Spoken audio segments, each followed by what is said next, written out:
வீடு கட்டும்போது கவனிக்க வேண்டிய விஷயங்கள் என்னென்னு இந்த பதிவில் பார்க்கலாம் மற்றும் பராமரிப்பது எப்படி என்பது பற்றியும் பார்க்கலாம். பார்த்து பார்த்து கட்டிய அந்த வீட்டை எப்படி பராமரிக்க வேண்டும் என்பதை இப்பதிவில் காண்போம்.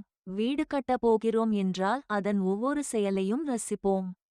வீடு கட்டுவதை நின்று வேடிக்கையாக பார்ப்பது, ஒவ்வொரு அறையாக சென்று விளையாடுவது என்பது நமக்கு மிகவும் பிடித்தமான விஷயம். அப்படி பார்த்து பார்த்து கட்டிய அந்த வீட்டை எப்படி பராமரிக்க வேண்டும் என்பதை இப்பதிவில் காண்போம். கோழி, நாய், முளைத்துவிட்ட மரம், உடைந்த பாத்திரங்கள், உடைந்த கட்டில்கள், உடைந்த ஆசனங்கள் முதலியன வீட்டிற்குள் இருக்கக்கூடாது. வீடுகள் தூய்மையாக இருக்க வேண்டும். வீட்டினுள் எப்பொழுதும் தீபம் எரிந்து கொண்டிருக்க வேண்டும். வடக்கிலும் மேற்கிலும் தலை வைத்து படுக்கக்கூடாது. நின்று கொண்டோ நடந்து கொண்டோ சாப்பிடக்கூடாது.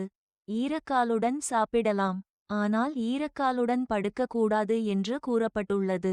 வீடு கட்டும் பொழுது இரும்பு ஸ்க்ரூக்களை மர வேலைகளுக்கு அதிகமாக பயன்படுத்துவதை பார்ப்போம். இரும்பு ஸ்க்ரூக்களுக்கு பதிலாக பித்தளை ஆணிகளை மரவேலையில் பயன்படுத்தினால் துருப்பிடிக்காமல் இருக்கும்.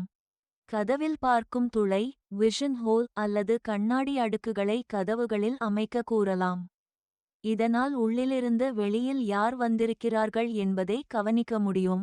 கதவுகளில் தாழ்பாள் பொருத்தும் போது தாழ்பாளின் கம்பி படியும் மரச்சட்ட துளைகளில் அலுமினிய குழாய்களை பொருத்த கூறலாம். இப்படி செய்வதால் துளையின் இடைவெளி காலப்போக்கில் பெரிதாவதை தவிர்க்க முடியும். ஜன்னல் கதவுகளின் உள்பக்கங்களில் அலுமினிய கைப்பிடி வளையங்களை பொருத்தினால் கதவுகளை மூடும் போது இவை நல்ல பிடிமானமாக அமையும்.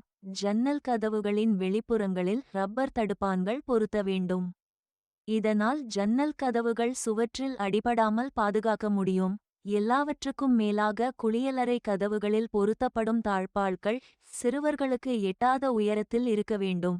சில சமயங்களில் மொட்டை மாடி, கழிவறை குழாய்களுக்கு அருகில் அரசு, வேம்பு போன்ற செடிகள் வளர்வது உண்டு.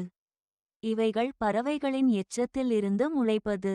இவைகளை அவ்வப்பொழுது பிடுங்கிவிட வேண்டும்.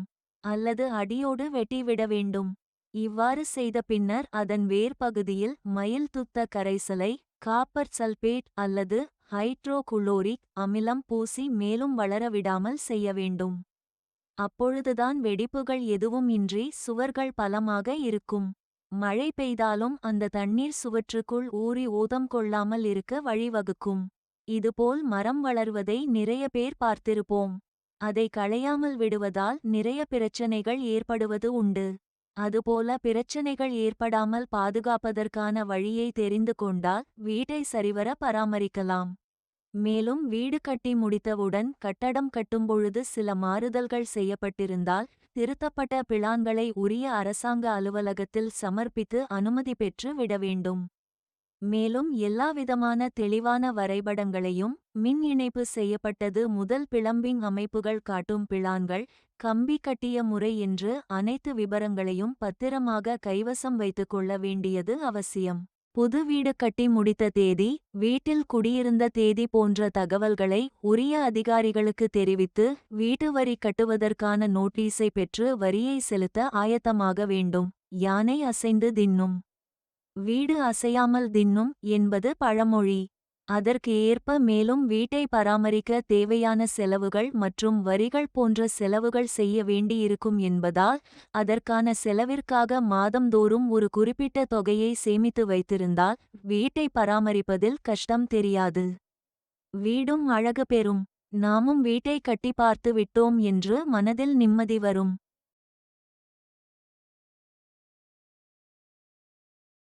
Thanks for watching this video.